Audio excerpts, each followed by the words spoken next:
Okay, in our two problems that we are going to discuss, but I just comment about the element based and the algorithm to obtain positive coefficients in the interpolation function, I will start with the one which we have seen in the previous lecture, which is the mass flow weighted scheme.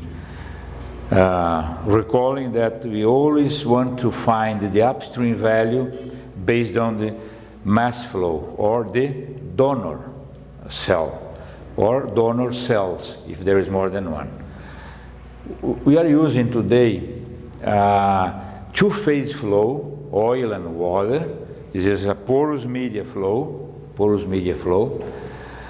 and in porous media flow in petroleum reservoir simulation, there is an error which shows up in the solution, which we call grid orientation effect.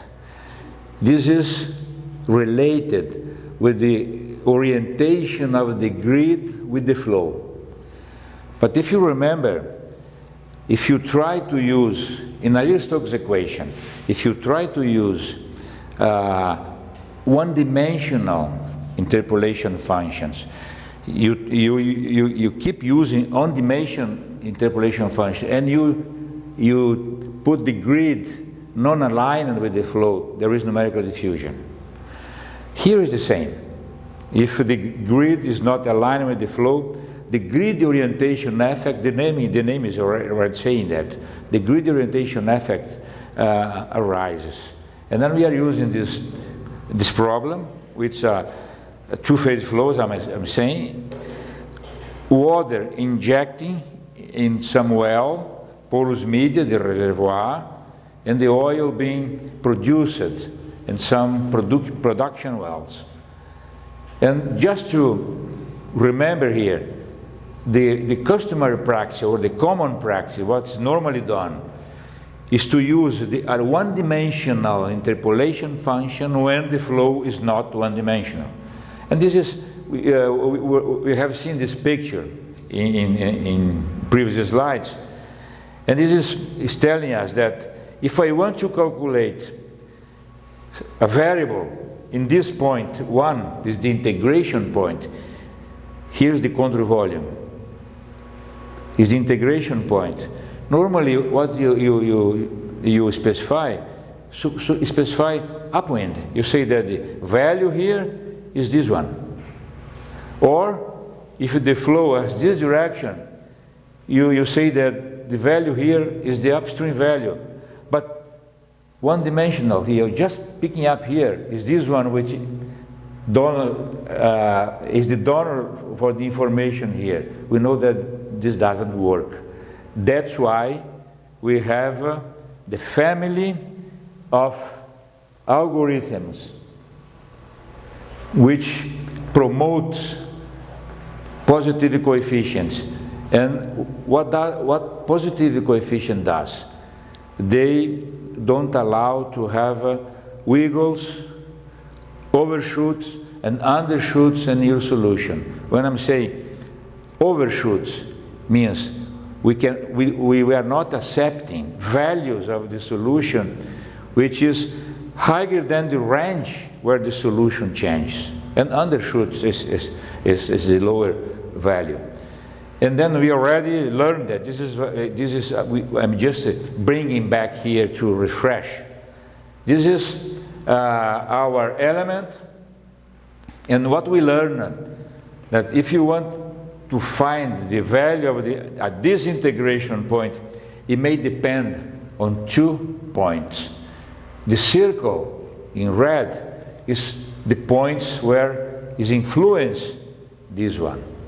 With this equation, here is F here with the fractional flux, it doesn't matter here in the problem itself. But the value here in the integration point to 1 depends on the value of the integration point 2 and also the value in F1. It will be better here for me is better than the nomenclature here. F1,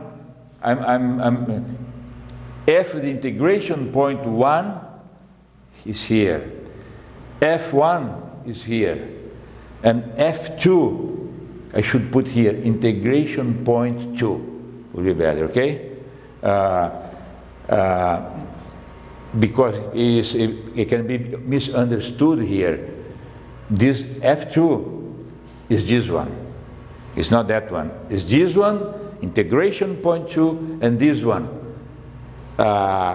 variable at point 1. So this is integration point 2. So it's mixing of that and that based on what? The ratio of the velocities, which we call omega, with the relation of the velocity. And we know this is this lambda, right? Is dependent on this relation. Let's say lambda 1, which means the lambda with respect to this integration point 1. If lambda 1 is 1, then if lambda 1 is 1, what I'm saying is that the donor cell for this point is the F at the integration point 2. If lambda is 0, what I'm saying that the integration point here has the influence of this point. But if I have a mixing of flow coming from integration point 2 and point 2, there will be a mixing based on lambda. And then we know already, we have learned that there is a family of algorithms which produces positive coefficients based on that. So it's a kind of it's a sophisticated interpolation function for the element base. And then you are able to do that because you have a control volume here. Then you will apply the same strategies for the other quadrants of your control volume. It's not possible and easily to apply if you don't have some structures which allows you to check the mass flow is coming in or going out, is influencing the integration point. Element base is suited for that. And then what we are going to solve here, I already mentioned, is the 5-spot problem or 5-spot configuration. The red dot means the injection well, and the yellow dot where is the oil produced. So the water is pumped such that the water pushes the oil, and the oil is produced in the production well. The configuration for this 5-pot problem is something like that.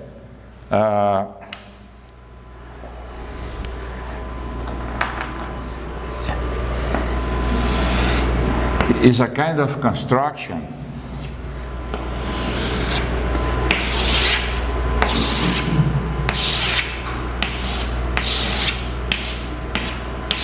this is not the grid. This is just a way to put the I have, let's say, injection well here, and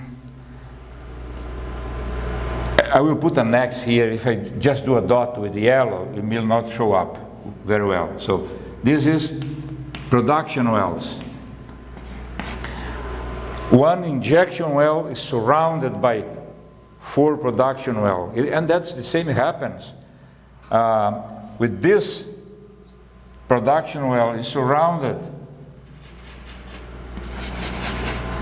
by 4. It's all like that, just to alternate production, injection, injection, production, production, injection, production, injection. So this is the configuration. Why this configuration? Because it has symmetries. You can choose a part of the domain to solve your problem. And if we want to to understand the influence of inclined flow with the grid or the flow parallel with the grid, we should use two grids. One which is inclined with the flow and the one which is parallel to the flow. And here, the flow, see, if I'm injecting here, the flow goes to the production wells. So it goes to there. And then we are going to do some kind of inclined and parallel grid. If I do like that, let's get a green chalk here, which is, then if we do like that, by the way, if I choose this region, you can see that there will be a symmetry line, symmetry line, symmetry line, symmetry line, because this flow it divides. And then I have, and now I will put some grid here.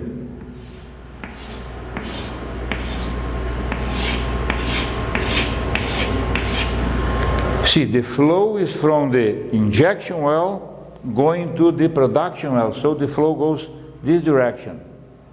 And then is inclined with the grid. Is the green grid there? Is the green grid here? And let's do a parallel grid here.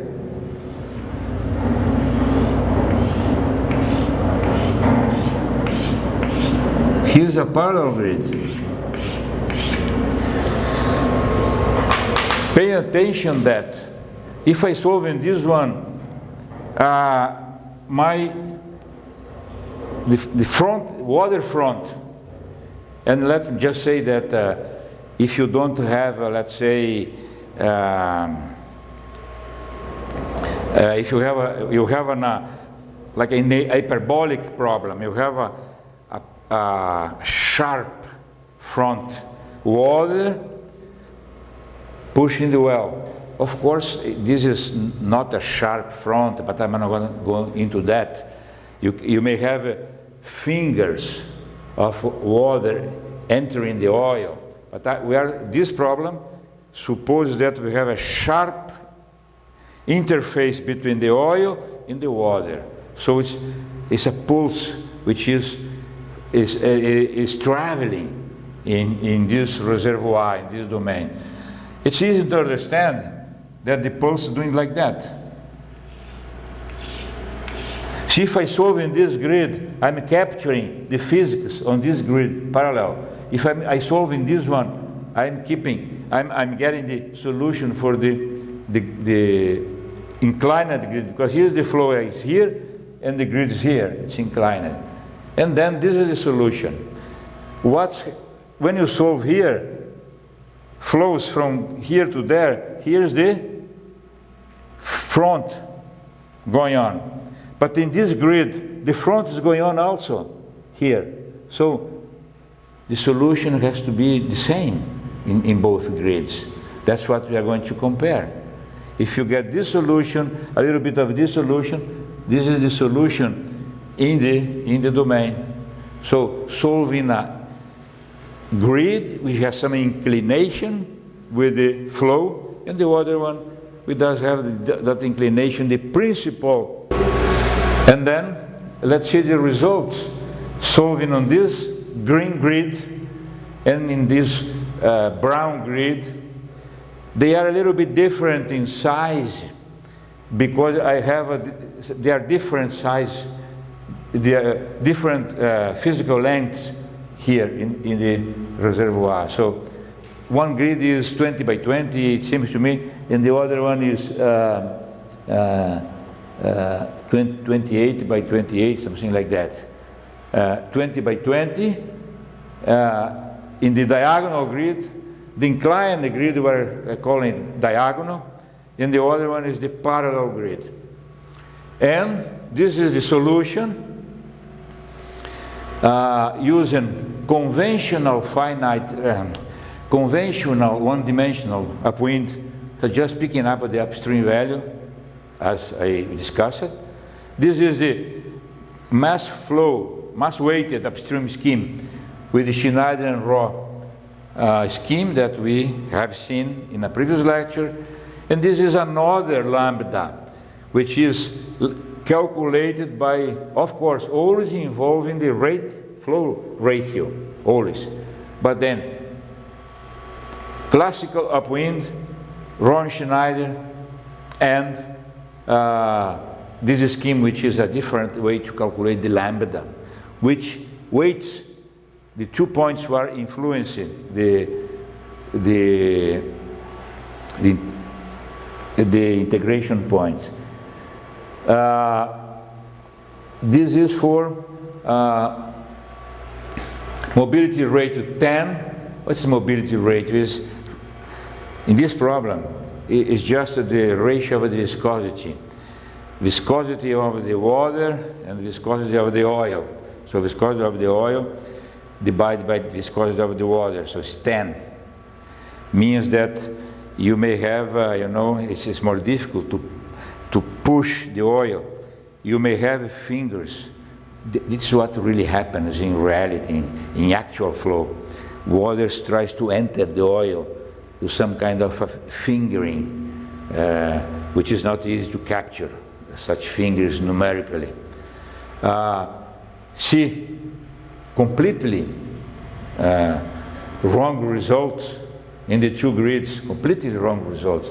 Understand these pictures as production, injecting here, and production there. No flow, no flow, no flow, no flow, because of the construction of the 5-spot configuration. And then, of course, the water has to go there, pushing the oil there. The oil has to go to there. So the flow is directed to that point. And here's completely different solution for that. Here's the front when you use in one grid, and this is the front in the other grid. So a tremendous influence of the grid orientation effect, of the inclination of the grid with the flow. So the brown one is the diagonal, and the blue one is the parallel. See, the parallel facilitates the flow to reach the point there. Then if you go to another one, if you go to, now it's another 3 solutions, but now in the previous picture we saw that we have shown the best result was the third one, was not the Rho Schneider, was the third one. And then we picked up that scheme to calculate different mobility rates from 2 to 10 to 50. It's clear that as large as the mobility rate is more difficult, this solution. And I didn't mention, but VPI, with this porous volume injected, is a kind of time. It's a time coordinate. If you have a reservoir where, say, you say this 10 or 1,000 porous volume, is the volume of the reservoir. I'm injecting some flow rate, and I'm saying I injected such percentage of the full volume of the reservoir. So not the volume, the porous volume. So I have the porous volume of the reservoir, and I am injecting some flow rate, some mass flow. And then I say that I'm injecting some percentage of the full porous volume. So this is a time coordinate. And here's the solution for 2, for 10, for 50 mobility rate. So the results are really very good. It is not influenced by the mobility in this solution and this solution. Of course, the shape of the curves are different, but the parallel grid and the diagonal grid, which is inclined with the flow, they show the same results. They are on top of the other. Is the blue and the brown and the pink color here. Is very good results based on an algorithm which is coefficients positive due to the algorithm. And also, this was done also for unstructured grids. Now you don't have let's say, a grid preferences for the flow. Now you put a structured grid there, and then we calculate in one grid and the other one. So here's the solution. Now here's the, now because here from there to there. Now remember that we have an injection here and injection here in this grid. Look here. Now and production. So this one is the same as that one. They are comparable in the non-structured grids. So using our element-based finite volume method. So what we just have shown that element-based applied to porous media flow, it's a multi-phase flow using the mass-weighted upstream scheme, which calculates the value at the integration point based on from where the information comes works well, and together with this scheme.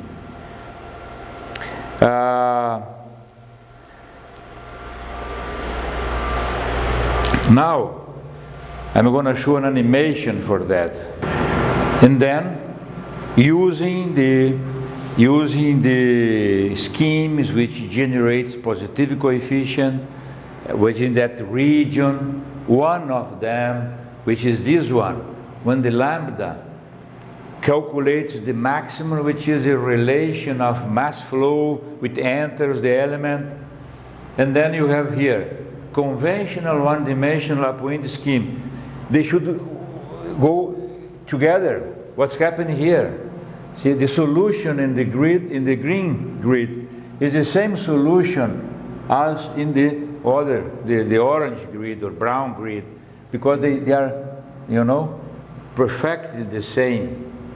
And here it's completely wrong, because this is the conventional, one-dimensional. You say, okay, my upwind is the previous point, without taking care about the flow direction. And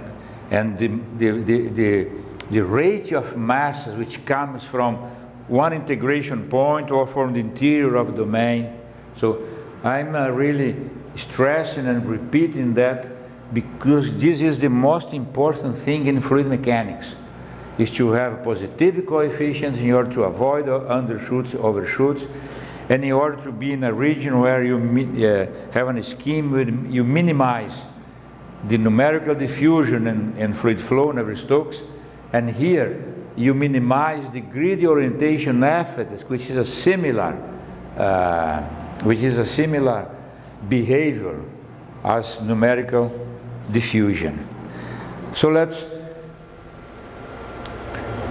do some conclusions on this problem.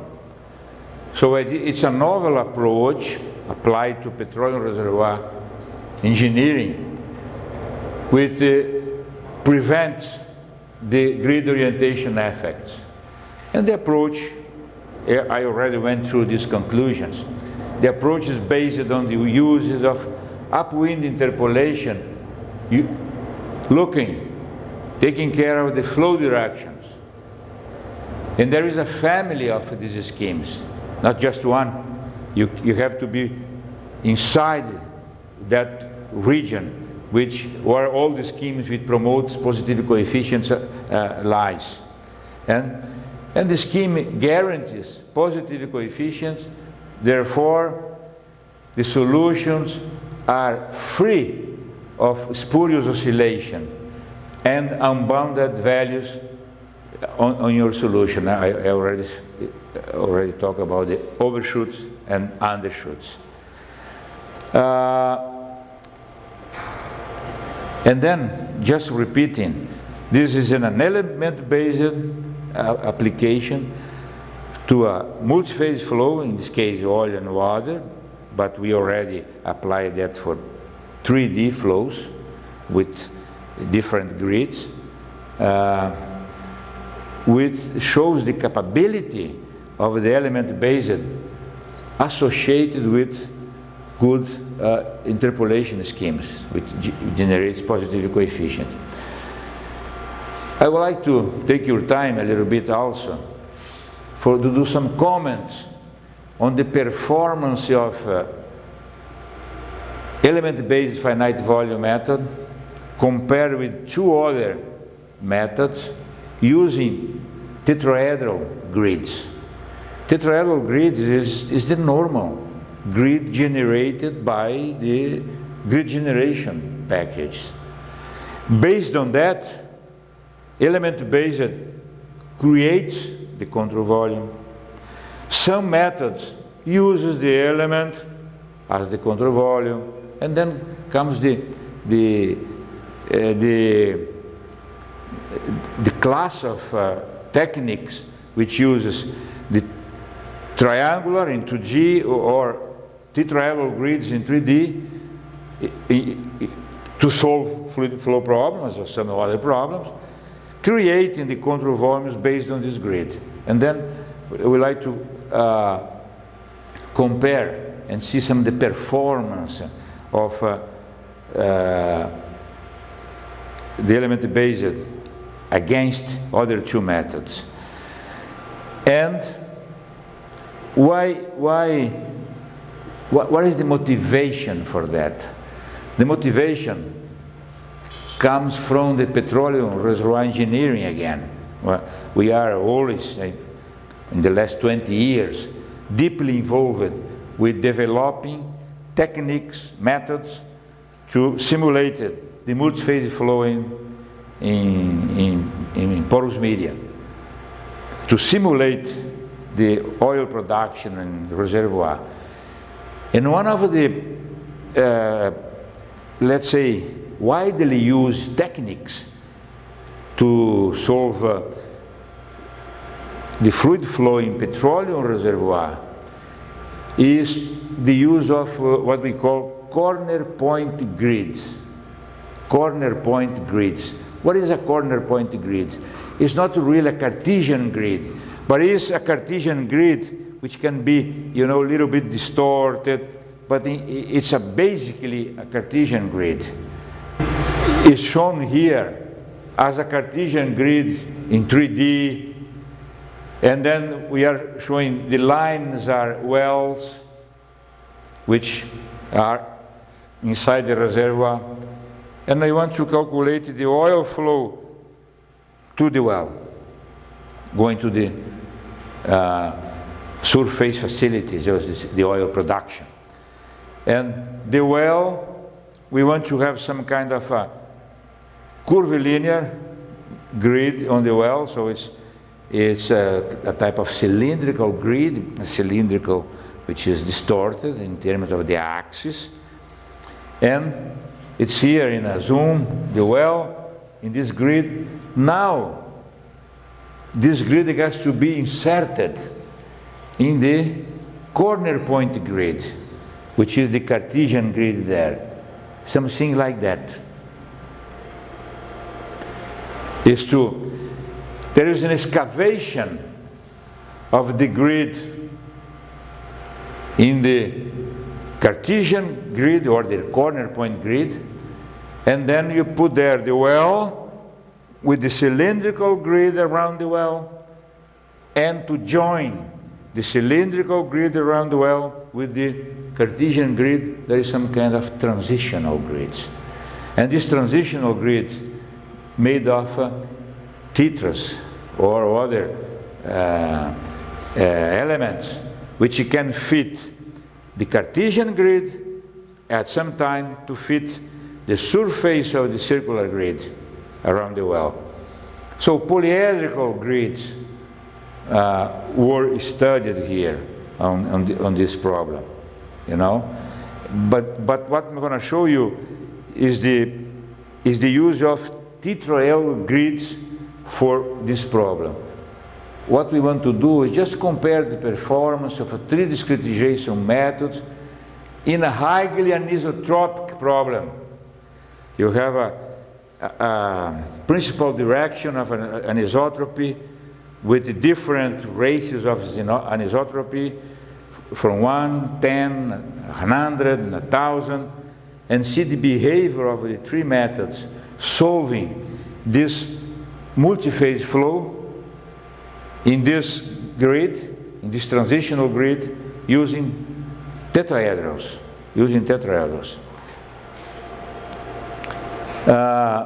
One of the key problems is this one.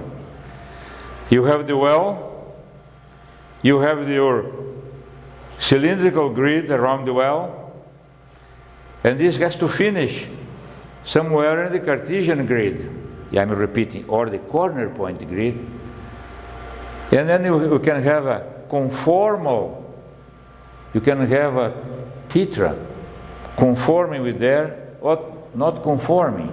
So it starts here, there is so the algorithms are different.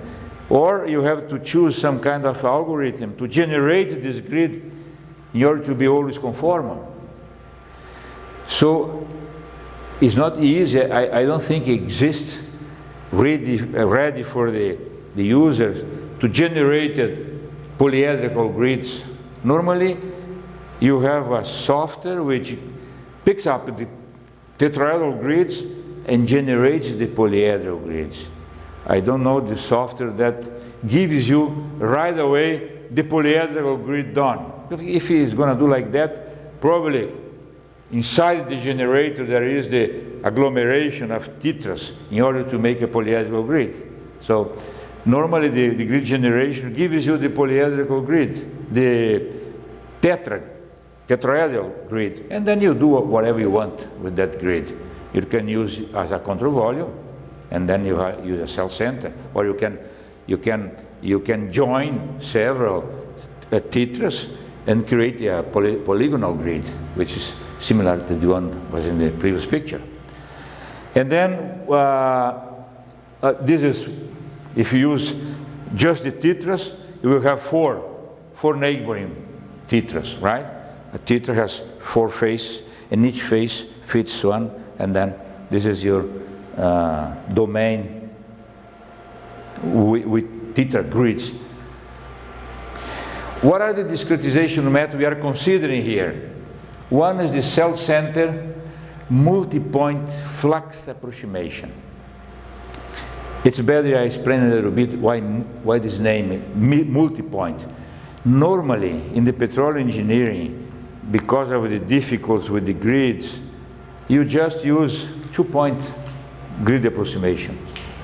When you have that,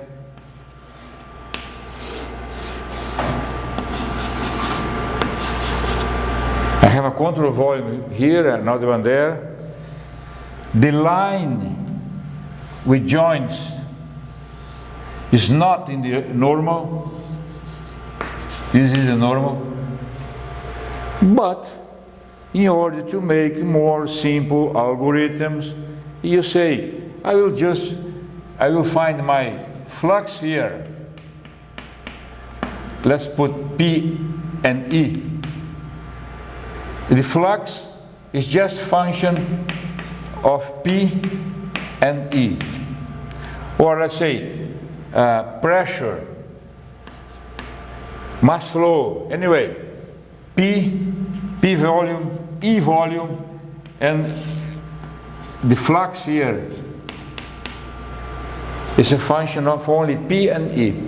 This is wrong, right? This is wrong because P and E are not over the normal. It's not possible. If you have a pressure there and a pressure here, this pressure gradient drives a velocity which is in the line joining P and E.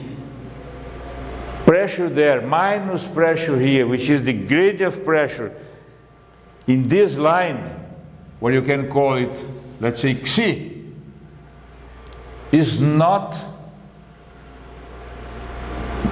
the measure in the normal, because this is not the normal. This is an error on this algorithm. But normally, many softwares and ways to calculate in petroleum engineering, they do that because it's easier, of course, to develop the numerical algorithm, just using 2 points. Of course, if non-orthogonality here, if C is not too much non-aligned with the normal, then you are carrying some error. But if the non-orthogonality is large, you are carrying a strong error. But normally, that's what is used. 2-point flux approximation. 2-point flux approximation. That is almost standard in the petroleum reservoir simulation. It is changing. It is changing now because unstructured grid came, and then there is lots of algorithms in order to do that. So this is not a kind of what I want to point out, that using 2-point flux approximation is an error which is there, which does not reduce with grid refinement. It's a conceptual error, you know.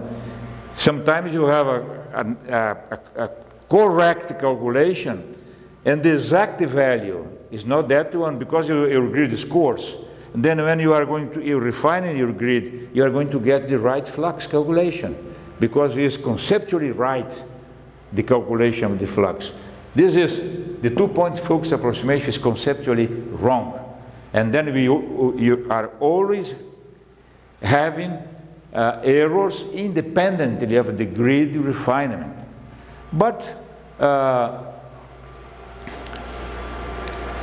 in numerical simulations, in engineering simulation, sometimes an approximate solution that satisfies you, that solves your problem. Doesn't matter if it's really extremely precise. What is important for the engineer is to know if that solution helps him to solve his problem. That's what's important in simulation. This is engineering point of view. But then the 3 methods that we are considering, 3 of them are conservative. Is the cell center multi-point flux approximation. So let's continue my explanation. Then, because we always use in 2 points, the method which came in the 1990, around that, in that decade between 90 and 2000, was called multi-point flux approximation because it was using more than 2, so it's multiple. But all the methods which came later are also multi-point flux approximation, but with other techniques. By the way, element-based finite volume method, the method that we use, is a multi-point flux approximation. But the strategy, the technology, the numerical technology which is behind the element-based finite volume method is different from the numerical technology which is behind MPFA. So MPFA is known as a class of methods which carry some way in doing the calculation of the gradients. But they are all conservative. This is the element base, we don't need to talk about. The cell center. And the mimetic finite difference, they use some kind of theorems which allows to get a conservative solution and has some say good performance in some aspects, in some other aspects when the problem gets too complex and then it starts to fail, but there are some advantages and disadvantages. Let's see a little bit the first one, the multi-point flux approximation. And is because MPFA has several classes. This is the first one, the previous one that we are going to talk about here. The control volumes are coincident with the elements. Pressure are at the cell center, and the fluxes, interface fluxes, is approximated with the EbFVM method. I will go just a few words about that, which is in the next slide. Just for you to understand a little bit, and I'm putting here a quadrangular grid using EbFVM. What it does, here you have 4 elements, let's call, but there are 4 control volumes for the method because it uses the element as control volume. So you have one volume, another control volume, another control volume. Here's the pressure, pressure, pressure, pressure. What the EbFVM creates what they call the interaction region. Join these points. This is the interaction region. So this control volume has this part of one interaction region. That one also, yeah, then is the same. So what you need to do in the interaction region, you calculate the fluxes. And then when I use the flux, you calculate the flux here in this interaction region. It is the flux which feeds the mass flow for this control volume, and same time the flux of this control volume. Now the question is how to find this flux and in this technique. And this is done, as you see, I can explain in a few words what is done. I'm going to write here the 4 control volumes. The 4 control volumes. Here's my unknown. Here. Here. I want to know the flux here in this interface. What is done is to, let's draw the interaction region.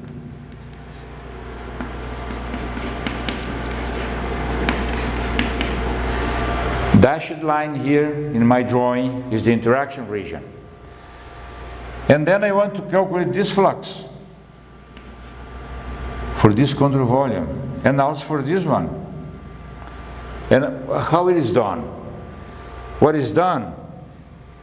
You choose an auxiliary point, which I'm putting here, in here, is the dot there.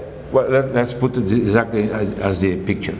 Here is this point there, the dot there. So what is done is in this region, with this point, and this point, I can have a flux calculated here. And with this point, I have a flux calculated here. And then I made it equal. This equal to that, and equal to that, and those, in this case, this point, which is I inserted as auxiliary point, disappear. And then using these pressures, I calculate a flux here, and with this pressure, I calculate the flux there, and then I say, they are equal, they are the same. And then is this one. Use it here. You can see this is the extension of a one-dimensional, very used way. Let's put some one-dimensional now here. 2 control volumes. 2 control volumes. What do we do in one-dimensional? We say this is my auxiliary point. So then I put some letters now. E and P. And if I use this auxiliary point, let's call it A. I can calculate a flux using A and this one. And then I will have a flux calculated here. Then I can calculate the flux using P and here. I have a flux also again calculated here. It has to be the same, right? The flux has to be the same. It's like you're doing a heat transfer. If it is a heat transfer problem, you say that the flux at F, let's call this F, the flux at F is equal to the temperature is a K, because I'm using this side, let's put here K1. I mixed up the things now. I'm now going to a heat transfer problem which is easier to show. If I want to calculate the flux using this point and this point for this material, K1, because the materials belong to this control volume, say K1 times T auxiliary minus TA. This is divided by this distance, times the area divided by some distance. Don't confuse here the A with the point. Times, let's say, delta S, and this is delta S. Divided by L, which will be this distance. This is the heat flux. Conductivity, area divided by, this is the gradient. But I can calculate the same flux using this side with auxiliary point 2, A again. Now it's Tp minus Ta times delta S by L, the same. These are the same fluxes. These are the same flux. I made them equal. What does happen? The auxiliary point disappears, and I have the flux. This is called the harmonic average, because it can be different. Sorry, there's an error here. There's an error. L2, L1. And when I'm using from A to E is L1. Here is L2. Okay?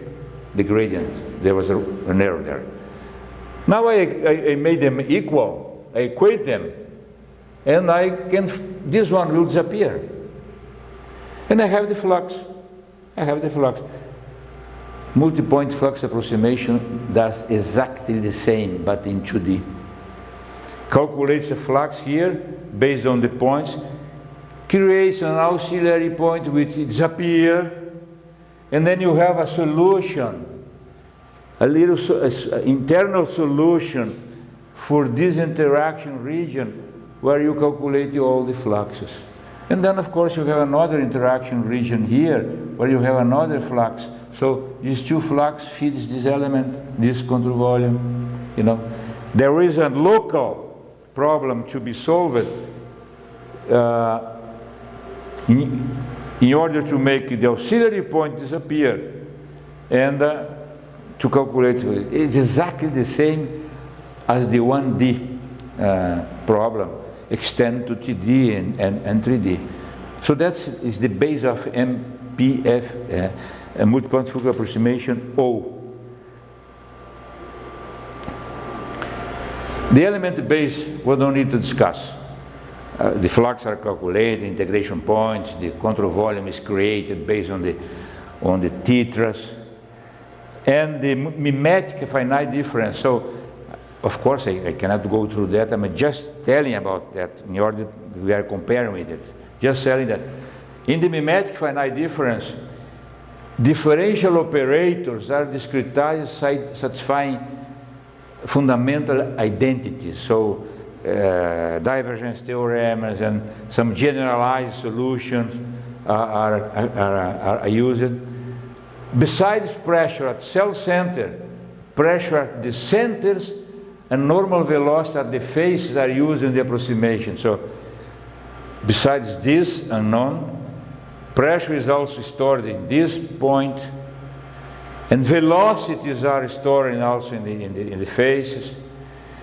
But at the end, there's some kind of, the linear system actually includes only cell center phase pressures as unknowns. So, see, cell center, the center of the cell, the center of the cell, the center of the cell, the center of the cell, and then there's more unknowns. The linear system is large. No? It's implemented based on this paper. What we use here is a manufactured solution. What is a manufactured solution? Manufactured solution is found using the partial differential equation you are going to solve, which has a source term, and then you say, I want this solution, analytical. I want this solution. Then I introduce this solution in my partial differential equation. I will found a source term which, when I solve the partial differential equation, gives me this analytical solution. And then the boundary conditions are given by the analytical solution. You put the x and y, etc. in all the boundaries. You have your pressure prescribed at the boundaries. And the anisotropy rate is called R. And we solve this problem in two different grids. One is a regular tetras, and the other one is distorted. You just put some kind of algorithm which you distort the grid. It's easy. Based on the regular grid, you distort it to the other one. So there is an error which, in order to now we solve numerically, and we compare with an analytical solution. And then the solution, the error is numerical solution minus the analytical solution. So it's a kind of a L2 norm of the difference between analytical and numerical, where H is the medium size of the control volume. You know, the volume of the control volume, square root of it will be on a linear dimension, and then you sum all these linear dimensions and divide by the number of control volume. Of course, you have an H which is the average length of the elements on the grid. And here comes the results. For this problem, with that partial differential equation with the manufactured solution and with high non-isotropy on the problem. So principal direction of the anisotropy tensor, they are from equal, rate equal to 1, 10, 100, and 1,000. And beta and gamma are some angles we define the principal direction related with the x and y and zeta coordinates. So here's the solution for the MPFA, which was able only to get the solution up to anisotropy rate equal to 10. And then the other one, you know, the solution was not it was not possible to get the solution for higher ratio of anisotropy. And here comes the element based. And you can see also if the convergence rate is second order. You know, this is a log plot. Then you can see if it's a second order. See, element based was, it went through all the anisotropy ratios and with some nice convergence rate.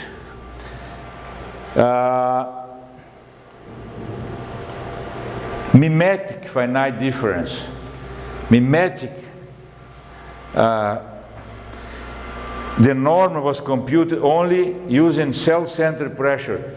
Remember that we said that the unknowns of the mimetic are not just in the center, they are in the middle of the phase too. There are more unknowns of pressure, not just in the center. If I have this tetrahedral grid in 2D here, I have pressure here, pressure here, pressure here, pressure here. So when you are going to calculate the norm, you need to find which pressure we are going to use. We are going to center, in the center, because all other two methods use the center. So this is what's written here. Norm compute using only self-centered pressure values. Yeah? It could be also an average, yeah? But you need one to calculate the norm. It was the self-centered. And this, in this solution, what happens? It was able to get the solution for the 4 ratio of anisotropy, but the errors are too large. So they are not, you know, you got the solution, but with the error in the solution too large.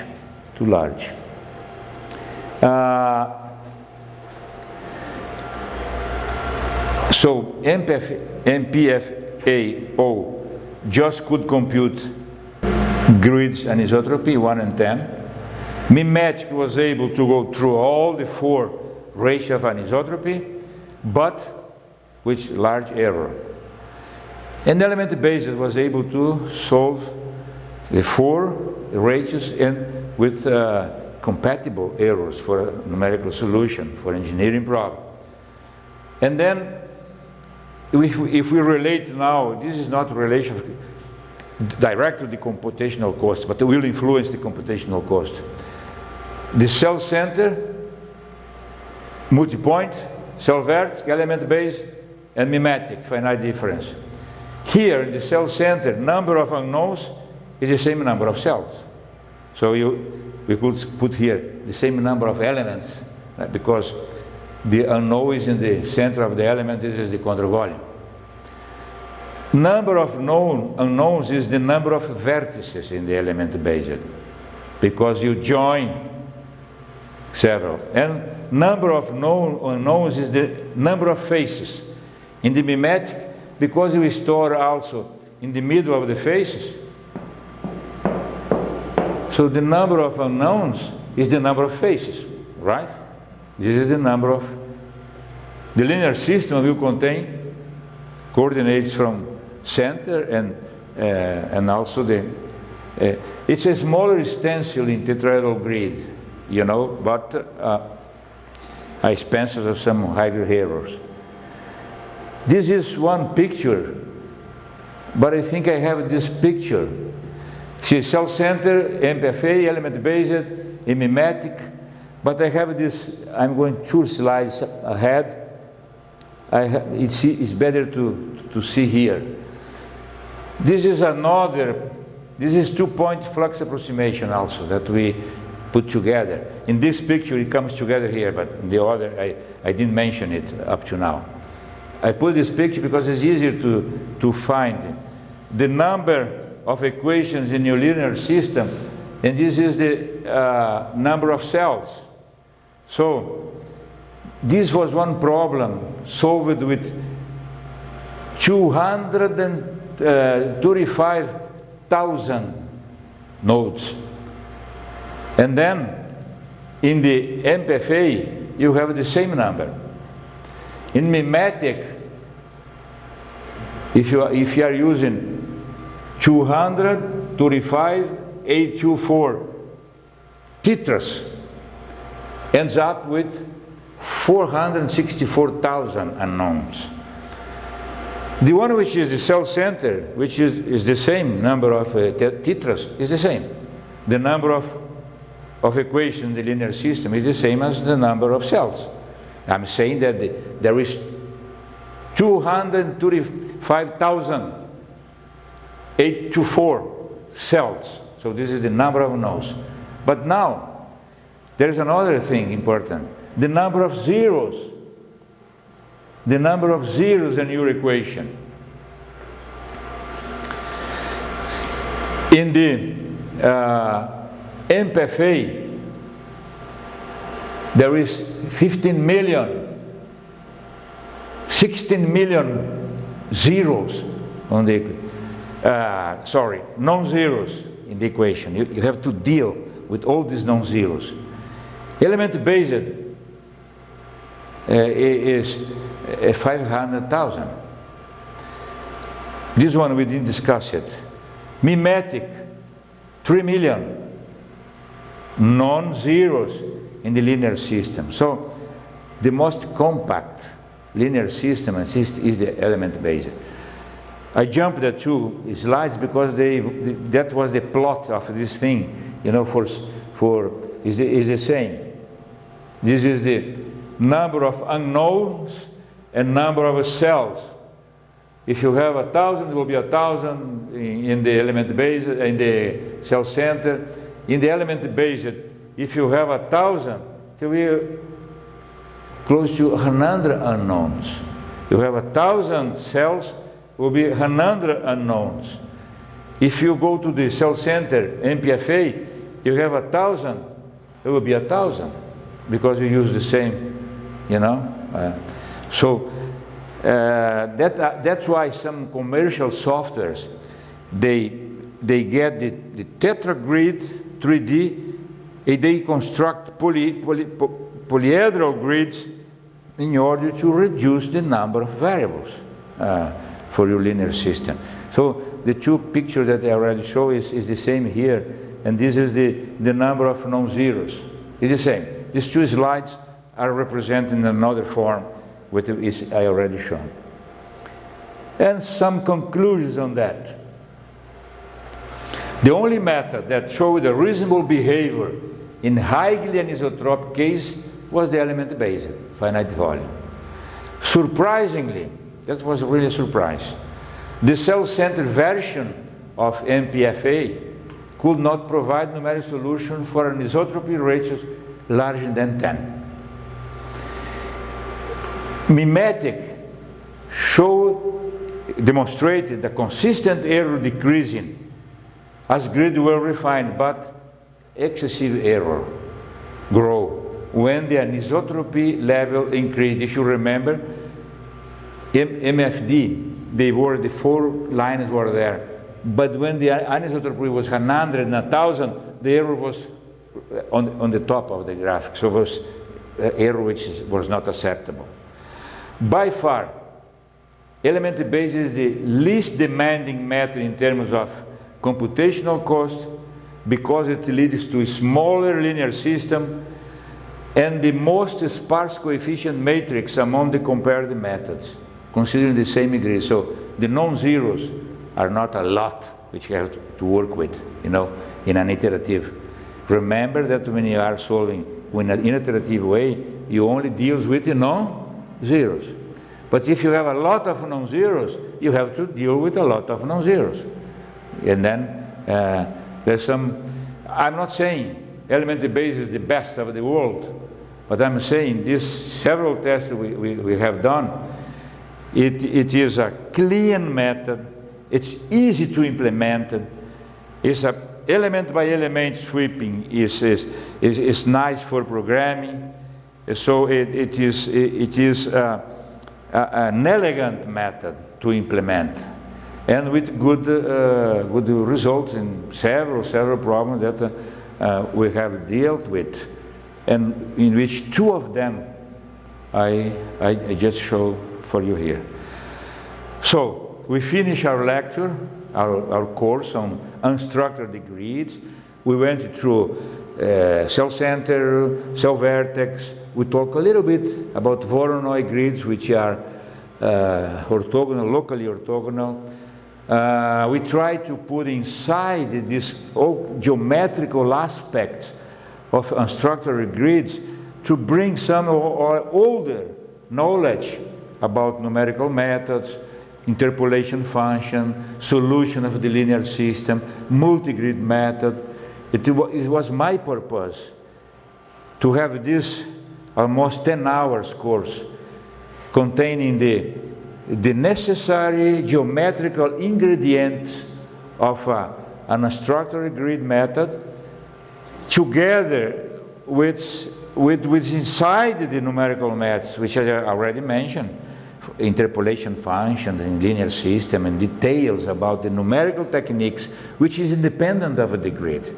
So we try to put which is independent of the grid, independent of the shape of the control volume, the basis of the finite volume, together with details about the geometry, construction of control volumes, and things like that, you know, in order to be like a self-sufficient course in this brief, you know, course, which is close to 10 hours, around 9 hours. I'd like to thank you for the opportunity.